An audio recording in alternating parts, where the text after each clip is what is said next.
अस्सलाम वालेकुम dear viewers, this is lecturer Imran with I am chemist. और आज की इस वीडियो में हम बात करेंगे केमिस्ट्री क्लास 9th के पास्ट पेपर की। ठीक है, that was conducted in the year 2019 and I have downloaded this video from the official website of federal board. Class 9 के बाकी के पास्ट पेपर देखने के लिए आप मेरे चैनल के प्ले लिस्ट में जाए, वहाँ पे आपको मिलेगा एक प्लेलिस्ट जिस पे लिखा हुआ है chemistry class 9th past paper. वहाँ से आपको सारे पेपर जो हैं मिलेंगे।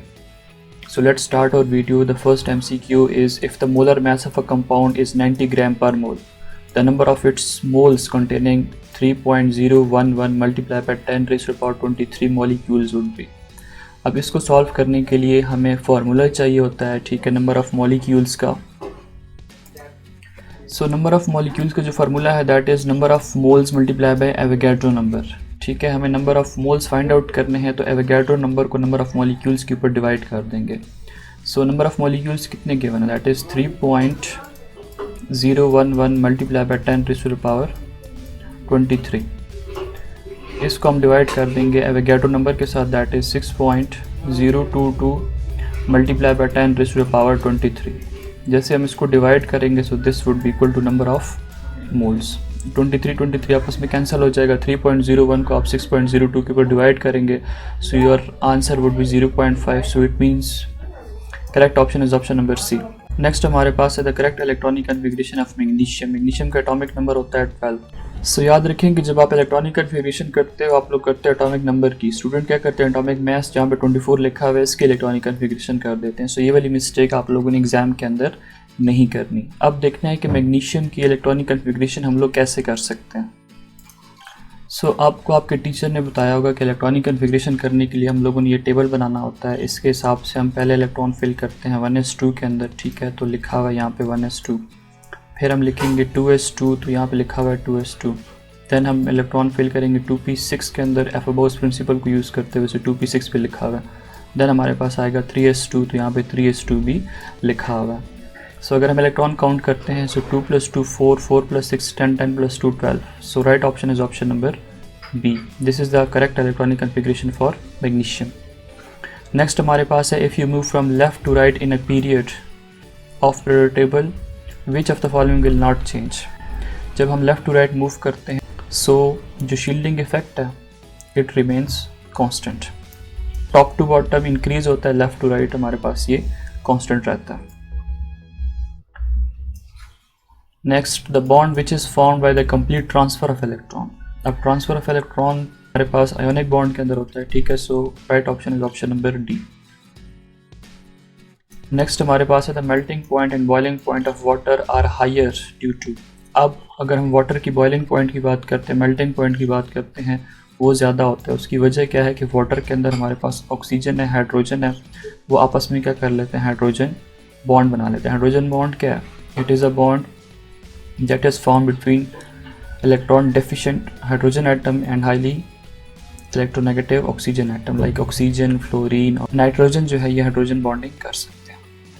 equation V/T is equal to constant। ठीक है, आप लोग पढ़ते हो ना चार्ल्स लॉ के बारे में, वो क्या कहता है, अगर हम इसकी इनिशियल बात करते हैं तो वो कहता है कि टेम्परेचर जो है वो इंक्रीज़ करने से वॉल्यूम भी क्या होता है, इंक्रीज़ होता है। सो अगर हम इसकी जगह इक्वलिटी की जगह, अगर हम प्रोपोर्शनैलिटी की जगह पे इक्वलिटी लगाएंगे तो कोई कांस्टेंट लगाएंगे तो हम लिखेंगे KV। सो K को इधर रखेंगे, V को इधर डिवाइड कर देंगे तो V/T बन जाएगा या T/V। अगर आप इसको ऐसे करेंगे तो V is directly proportional to T, V is equal to KT।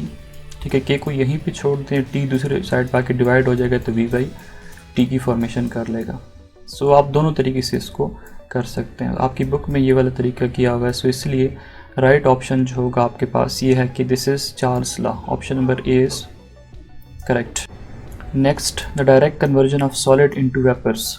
अब आपके पास सॉलिड फॉर्म में एक चीज़ मौजूद है, वो डायरेक्टली कन्वर्ट हो जाती है गैसियस स्टेट में वेपर्स में, मतलब उसके अंदर लिक्विड फेज जो है वो एग्जिस्ट ना करे और वो डायरेक्ट कन्वर्ट हो जाए गैस में या वेपर्स में। सो इस प्रोसेस को आप लोग क्या कहते हैं, this process is known as sublimation. Next, an aqueous solution can dissolve 25 gram of solid at 25 degree centigrade. आपके पास एक वाटर का सोल्यूशन है, aqueous solution means water solution. उसकी ये एबिलिटी है कि उसके अंदर अगर आप कोई सब्सटेंस डिज़ोल्व करते हो, मतलब उसकी जो सोलिबिलिटी है वो है कि 25 ग्राम सब्सटेंस वो डिज़ोल्व कर सकता है एट 25 डिग्री सेंटीग्रेड, मतलब रूम टेम्परेचर के ऊपर।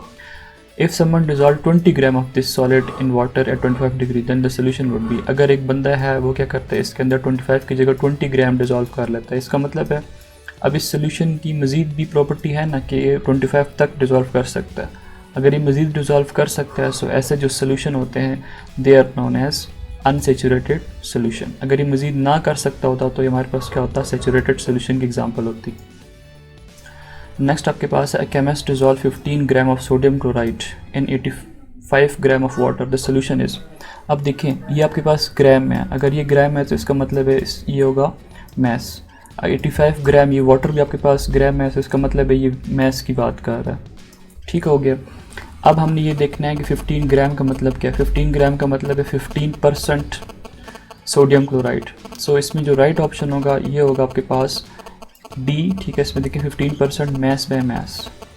यहाँ पे देखिए यहाँ पे मैस है तो ये सोडियम क्लोराइड की बात कर रहा है, ये आपके पास मैस है तो ये वाटर की बात कर रहा है। सो मैस बाय मैस लिखा हुआ है, इसलिए इसका जो राइट ऑप्शन होगा ऑप्शन नंबर डी होगा। मैस बाय वॉल्यूम नहीं हो सकते क्योंकि वॉल्यूम के लिए यहाँ पे एक यूनिट को डेसीमीटर क्यूब में होना चाहिए था। मैस बाय मैस 85% हो नहीं सकता क्योंकि सोडियम क्लोराइड की जो अमाउंट है वो 15 ग्राम है, तो 15% हो गया, तो 85 ये भी गलत हो गया। यहाँ पे वॉल्यूम बाय वॉल्यूम है, कहीं पे डेसीमीटर क्यूब या सेंटीमीटर क्यूब मौजूद नहीं है। So right option is option number D.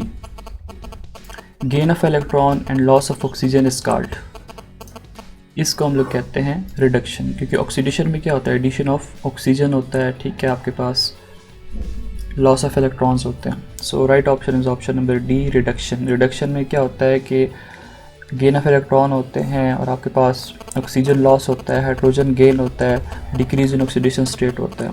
Oxidation को आप इसके टोटली अपोजिट करते हैं। Next, which of the following is the reaction taking place at anode. Anode पे हमारे पास क्या होता है, एनोड पे हमारे पास होती है ऑक्सीडेशन। सो अगर आप यहाँ पे देखो तो क्या हो रही है, यहाँ पे ऑक्सीडेशन ही हो रही है। क्रोमियम देखें इनिशियली कौन से स्टेट पे, 0 स्टेट पे मौजूद है, अभी वो कहाँ पे चला गया, +3 में। इंक्रीज इन ऑक्सीडेशन नंबर आ रहा है ना, तो इंक्रीज इन ऑक्सीडेशन नंबर को हम लोग कहते हैं ऑक्सीडेशन, और oxidation takes place at anode. So right option is option number C. Which of the following oxide is most basic oxide. अब आपने इसमें से बताना है कि सबसे ज़्यादा बेसिक ऑक्साइड कौन से हैं।